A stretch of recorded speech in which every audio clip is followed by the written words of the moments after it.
whether it be for the town side or the school side.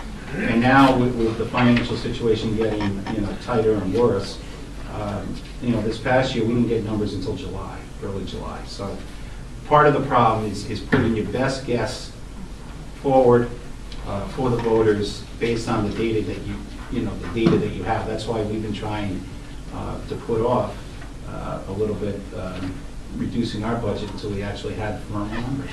Try to be responsible with our budget. So thanks.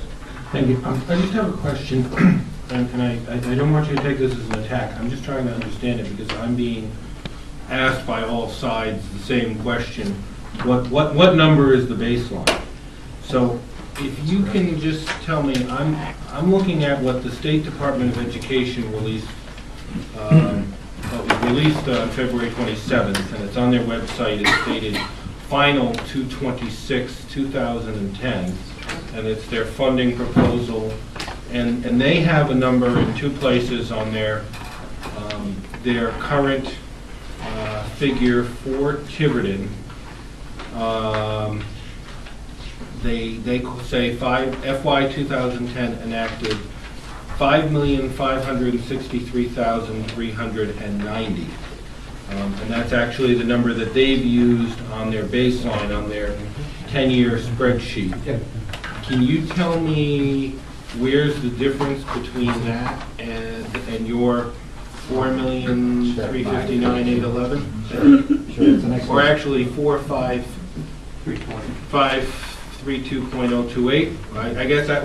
Yeah. What number am I comparing it with, and why is? No, that's an excellent question. If you look at the middle column, actual 2009, 2010. Yeah. Okay. General state aid, 4,532,028. In addition to that, we receive restricted aid. If you go to the bottom of that column, there's four components: literacy set aside, technology, student equity, and early childhood. That $730,000 in state aid is restricted aid that the state has now added in some display to our general aid, giving us the $5,563,000 enacted number. So they've combined general and restricted aid.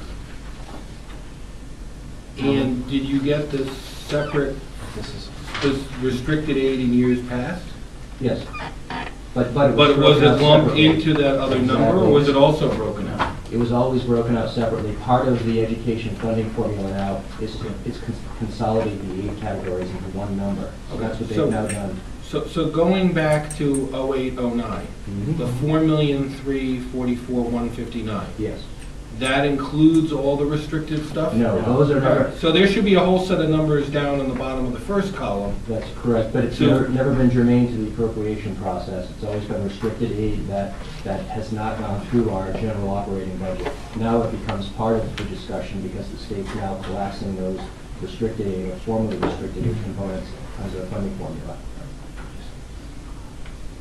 For all intents and purposes, it's been that same amount for the last 4 or 5 years, so it was the $731,000. And again, the funding formula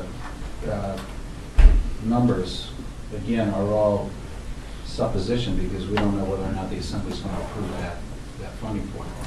But that's the first time the state has done that. They've collapsed restricted aid and now is saying, well, this is your aid number.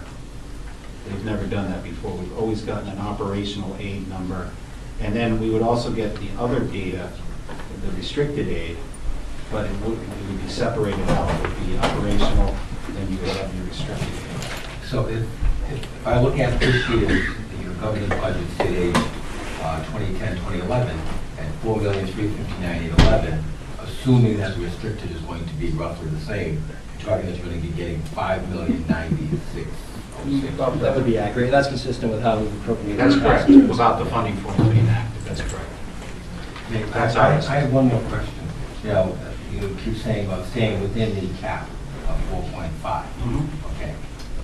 Are you taking into consideration the entire town budget when you say you're staying within the cap? Then how are you staying within the cap? Historically, we've always based the 4.5% increase on the school appropriation. We've never taken the entire cap amount that the town is entitled to take. Okay, so in essence, you're really not staying under the cap because it could, No, we are, we're staying under our, we're only No, going by you're 4.5. staying under 4.5. That's correct. But combining your budget with the municipal budget, Well, that's, somebody's giving up 4.5%. part of the issue, and since you brought it up, one of the concerns we have, or questions we have, is that debt service is being included in operational. It's not being separated out, to my understanding. And if you separated your debt service, but for the schools, I believe that frees up more money under the cap for the town. And I don't believe that's occurring, at least not in the numbers I see from the budget committee. But we do take into account the town because of our numbers. Because legally, we've been advised that there's only legally one group that gets funded under statute, and that's the schools. But this is the first year we're going to the 4.5% cap in like 2 or 3 years. And we're doing it out of necessity just to survive. So I believe the committee and myself, for the past several committees, several years, have always taken into account what it's going to cost.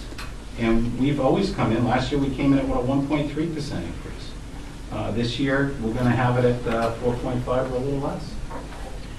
To reach the 21,285, you just multiplied 4.5 times 20,075. Yes. Actually, for that calculation, we included the stabilization funds because we're not sure how the Okay. state's going to instruct us to use that. So the 21,285, right? Yes. Includes, was just a multiple of 4 times, Correct. basically 20,003. Or 20 million is 300. Correct. Yeah. Now, the state again may tell us we're all wet, and there will be a lower number, and we'll have to adjust accordingly. Excuse me. Yeah. Can I just, it's a small number in the scheme of things here, about 30,000, but what's the reason for the difference between the second and third column, the top number, the 20,047,960? That's the number that was that was the actual number, that was the number that was voted on the floor, and then the other number, I'll let Doug explain the third column. Right. Well, the third column is what actually has occurred. The state aid number is now finalized, so we know what that portion is. We know what our stabilization allocation is. And subtracting those two from our full appropriation gives us the local component. That's I our, beg your pardon, you backed into the local component? Correct. Can I ask a question? I mean, how do you justify that from an accounting point of view?